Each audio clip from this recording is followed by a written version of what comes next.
Il était une fois dans la ville de Zaria une femme magnifique. Personne ne savait d'où elle venait. Personne ne connaissait sa mère. Personne ne connaissait son père. Elle n'avait pas de famille, pas d'histoire. Mais au moment où les hommes la regardaient, ils oubliaient de poser des questions. Elle s'appelait Zara, et Zara était belle. Sa peau brillait comme le soleil du matin, ses yeux scintillaient comme les étoiles. Quand elle marchait, c'était comme si le vent la portait. Douce, silencieuse, magique. Mais ce n'était pas seulement sa beauté qui attirait les hommes, c'était le collier de perles autour de sa taille. Le collier tintaillait doucement, tandis qu'elle marchait, un son si doux, si tentant, qui faisait battre le cœur des hommes plus vite. Ils ne savaient pas pourquoi, mais quelque chose dans ces perles leur faisait ressentir des choses qu'ils ne pouvaient expliquer. Les hommes de Zaria chuchotaient à son sujet. Qui était-elle? Ils demandaient d'où elle venait, mais personne n'avait de réponse. La seule chose qu'ils savaient, c'est que Zara n'appartenait à personne. Elle n'était pas mariée. Elle n'avait pas de famille, pas d'amis. Elle marchait simplement au marché tous les jours. Sa taille ondulait, chantant sa douce chanson. Son corps se balançait comme une douce rivière, et les hommes la désiraient, la suivaient des yeux. Ils se disputaient pour attirer son attention. Ils dépensaient leur argent juste pour l'impressionner. Et Zara remarquait. Elle souriait. Elle les laissait lui parler. Elle les laissait sortir et dépenser leur richesse pour elle. Mais elle avait une règle. Chaque fois qu'ils voulaient devenir intimes, elle ne les laissait jamais toucher son collier à la taille, ni même parler de l'enlever. Elle insistait toujours pour qu'ils le fassent avec sa perle à la taille. « Pourquoi » demandait-il à Zara. Elle souriait. Ses doigts effleuraient leurs joues en disant « Parce que ça me rend plus douce ». Elle murmurait, et les hommes la croyaient. Ils ne posaient pas de questions. Ils n'y réfléchissaient pas à deux fois, car dès qu'un homme s'approchait de Zara, son esprit ne fonctionnait plus comme il le devrait. Et c'était leur erreur. Ils la suivaient gentiment, ignorant qu'ils allaient droit à leur propre destruction. Amadou fut le premier homme à tomber dans son piège. Amadou était le plus riche commerçant de Zaria. Il possédait les plus grandes boutiques. Ses entrepôts étaient remplis d'or, d'épices et de tissus raffinés venus de contrées lointaines. Lorsqu'il traversait le marché, les gens s'écartaient. Lorsqu'il parlait, les hommes écoutaient. Mais le jour où il vit Zara, toutes ses richesses ne signifiaient plus rien. Elle passa devant sa boutique. Son collier scintilla doucement. Amadou la suivit des yeux. Son cœur battait fort, ses mains tremblaient. Il n'avait jamais vu une femme aussi belle. « Je me la dois », murmura-t-il. Cette nuit-là, il lui envoya des cadeaux, de l'or, des vêtements raffinés, des parfums qui sentaient le paradis. Mais Zara les lui renvoya. Le lendemain, il en envoya d'autres. Puis le lendemain encore. Et encore le lendemain, Zara refusa. Amadou ne pouvait pas dormir. Il ne pouvait pas manger. Son esprit était rempli d'elle. Son sourire, sa voix, la façon dont sa ceinture bougeait quand elle marchait. Alors, il alla la voir lui-même. « Zara, dit-il, debout devant elle, je te donnerai tout. Sois à moi. » Zara pencha la tête. Ses lèvres se figèrent en un petit sourire. Zara prit sa main. Ses doigts étaient doux comme de la soie. Puis elle dit « Ramène-moi à la maison. » Le cœur d'Amadou se serra. Ses mains tremblèrent. Il la conduisit à son manoir, une maison plus grande que toutes celles de Zaria. Cette nuit-là, ils étaient allongés ensemble. Le clair de lune brillait à travers la fenêtre. Amadou tendit la main vers son collier de taille. Ses doigts le frôlèrent. Les perles étaient douces et fraîches et dégageaient une étrange énergie qu'il ne pouvait expliquer. « Enlève-le, murmura-t-il à Zara. Ses yeux brillaient dans la faible lumière. « Non, dit-elle doucement, ça me rend plus douce et plus agréable. » Amadou, perdu dans le désir, ne la questionna pas. Il la serra plus fort et ils devinrent intimes. Aveuglé par le feu qui brûlait dans son cœur, ce fut sa dernière nuit dans cette maison. Le lendemain matin, une catastrophe frappa. Le plus grand entrepôt d'Amadou prit feu. Les flammes rugirent comme une bête enragée, avalant tout, son or, ses tissus, ses épices. La fumée s'éleva dans le ciel, noire et épaisse, comme si les cieux pleurèrent sa perte. Des gens coururent, de l'eau fut jetée, mais rien ne put sauver l'entrepôt. Le soir, son empire avait disparu. Amadou se tenait devant les cendres, la bouche ouverte, l'esprit vide. Il pleurait. Mais le malheur ne s'arrêta pas cette nuit-là. Une terrible tempête éclata. Le vent hurla comme un esprit en quête de vengeance. Les éclairs fusèrent. La pluie tomba à flots. Avant le matin, le grand manoir d'Amadou, la même maison où il avait retenu Zahra, s'effondra sous le poids de la tempête. Ce jour-là, il n'avait plus rien. Juste au moment où il pensait que les choses ne pouvaient pas empirer, sa femme fit ses bagages et partit avec ses enfants. « Tout ce que j'ai construit a disparu », murmura-t-il, sa voix creuse. 2 semaines plus tard, le grand Amadou, le plus riche commerçant de Zaria, fut vu assis sur la place du marché, les vêtements couverts de poussière. Ses mains tendues mendiaient de la nourriture. Les gens le croisaient en secouant la tête. Comment cela était-il arrivé? Il murmurait « Que s'est-il passé ?» Lui-même ne savait pas, mais Zahra savait. Elle traversa le marché. Sa ceinture scintillait doucement. D'autres hommes la regardaient, d'autres la désiraient. Et tout comme Amadou, il n'avait aucune idée de ce qui allait suivre. Le suivant, c'était le roi Femi, le dirigeant de la ville de Zaria.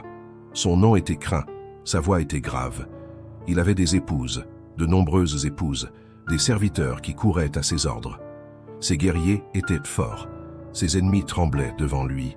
Il avait tout, jusqu'à ce qu'il voie Zahra. Ce jour-là, il s'assit sur son trône d'or et regarda les danseurs se produire dans la cour du palais. Puis elle entra. L'air changea. Le tambour ralentit. Les yeux du roi Femi se fixèrent sur elle, et à cet instant, plus rien n'eut d'importance. « Qui était-elle » demanda-t-il. « Est-ce une fille d'ici » Un serviteur répondit « Mon roi, elle n'a pas de famille, pas d'histoire, mais tous les hommes de Zaria la désirent. » Le roi Femi caressa sa barbe. « Je dois la voir. » Et en tant que roi, il obtenait toujours ce qu'il voulait. Il envoya ce soir-là ses messagers chez Zahra. Ils apportèrent des cadeaux, de l'or, de la soie fine et des bijoux de terre lointaine. Mais Zahra ne les regarda même pas. Elle dit plutôt « Allez dire au roi, s'il me veut, il doit venir lui-même. » Aucune femme n'avait jamais prononcé de telles paroles au roi. Mais au lieu de colère, le roi Femi ressentit autre chose. Il ressentit de la faim. Cette nuit-là, les portes du palais s'ouvrirent et le roi lui-même entra dans la petite demeure de Zahra. L'homme le plus riche et le plus puissant de Zaria se tenait devant la femme sans passer. « Zahra, dit le roi, viens dans mon palais. » Zahra sourit seulement. « Si tu me le demandes avec ton cœur, pas avec ton pouvoir, je te suivrai. » Le roi n'avait jamais supplié auparavant, mais pour Zahra, il le fit. Elle le suivit donc au palais. Cette nuit-là, sous le toit doré des appartements du roi, Zahra agitait son charme. À côté du roi, le feu brûlait doucement, projetant des ombres sur les murs. Le roi Femi tendit la main vers sa taille. Ses doigts effleurèrent les perles fraîches. « Enlève-les, dit-il. » Les lèvres de Zahra se courbèrent en un sourire. « Non, murmura-t-elle. Cela rend tout doux. Le son, la sensation, le moment. Inoubliable. » Le roi, perdu dans son propre désir, ne discuta pas. Il ne posa pas de questions. Il ne se soucia que d'elle. Puis il coucha avec elle cette nuit-là, et ce fut sa chute. 7 jours passèrent. Le 8e jour, le palais changea. Les chefs du roi, ses hommes les plus proches, se retournèrent contre lui. Ils se réunirent en secret, murmurant que le roi avait perdu son pouvoir. « Les dieux l'ont abandonné », murmurèrent-ils. Les gardes du palais, autrefois loyaux, le regardaient maintenant avec des yeux étranges. Ses serviteurs manifestaient moins de respect.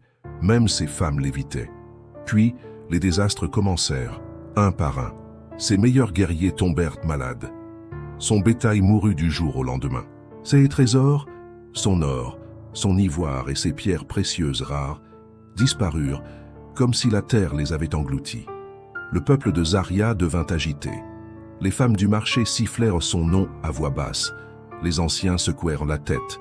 Ils n'étaient plus aptes à régner. Et la 7e nuit, le peuple se rassembla aux portes du palais. Des torches brûlaient dans leurs mains. « Le roi Femi doit partir !» criait-il. Le roi, autrefois puissant, se tenait maintenant seul. Ses chefs l'avaient trahi. Ses guerriers avaient perdu la foi. Son peuple s'était retourné contre lui. Avec rien d'autre que les vêtements qu'il portait, le grand roi Femi s'enfuit dans la forêt. Sa couronne laissa derrière elle la poussière. Zahra traversa le marché le lendemain matin. Sa ceinture scintillait encore doucement. Elle sourit. Un autre homme était tombé, et il y en avait encore d'autres. Puis vint Ibrahim. Ibrahim était un homme béni des dieux. Il était jeune, intelligent et plus riche que des hommes 2 fois plus âgés que lui.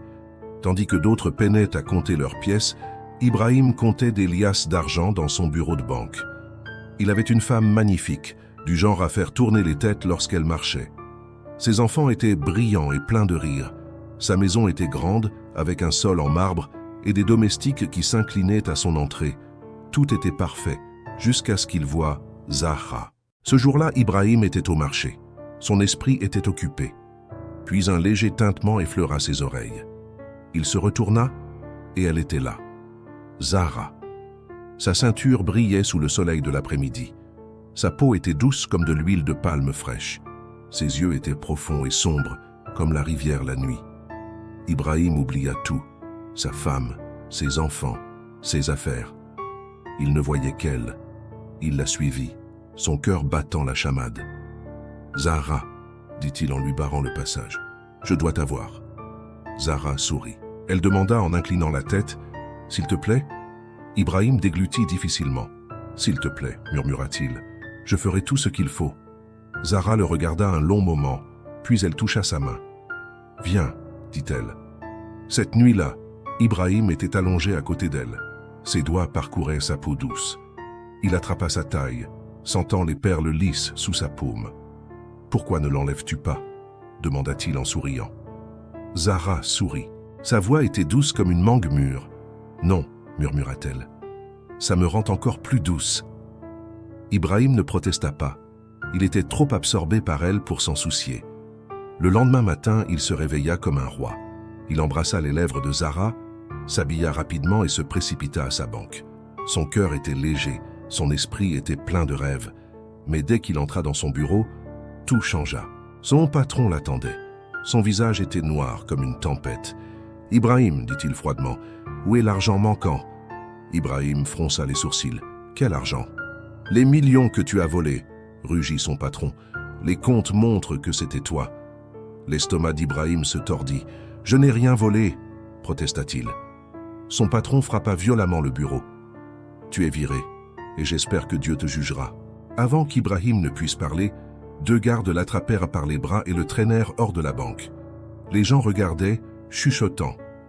Ibrahim, le banquier, un voleur. Le cœur d'Ibrahim battait la chamade. Lorsqu'il arriva chez lui, ses ennuis ne faisaient que commencer. Sa femme se tenait près de la porte, une lettre à la main, une lettre qui lui disait tout, l'argent manquant, les accusations, la honte. Elle avait l'air anéantie. Sa femme, les larmes aux yeux, murmura « Dis-moi que ce n'est pas vrai. » Ibrahim tendit la main vers elle, mais elle recula.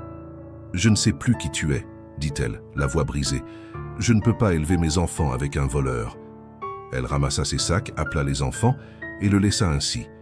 Ibrahim se tenait dans sa maison vide, l'esprit vide, le cœur brisé. Il y a une semaine, il avait tout. Maintenant, il n'avait plus rien, et il n'avait jamais compris pourquoi. Mais Zahra savait. Le lendemain des drames chez Ibrahim, Zahra traversait la place du marché comme si de rien n'était. Son collier de perles scintillait doucement, et un autre homme la regardait, ses yeux affamés. Et Zahra sourit. « C'est ton tour. » Zaria n'était plus la ville qu'elle était. Les hommes tombaient un par un. Certains perdaient leur fortune du jour au lendemain. Leur richesse s'évaporait comme de la fumée dans le vent. Certains perdèrent leur famille, regardant impuissants leurs femmes faire leurs bagages et partir sans se retourner. D'autres devenaient fous, courant dans les rues, les yeux hagards, parlant à l'air, riant de choses que personne d'autre ne pouvait voir. Et au centre de tout cela se trouvait Zahra. Son collier de perles scintillait encore tandis qu'elle traversait le marché. Son sourire était toujours aussi doux. Sa beauté était toujours intacte. Mais derrière son sourire, il y avait autre chose. 17 hommes avaient été avec elle. 17 hommes étaient tombés. Les habitants de Zaria murmurèrent avec effroi.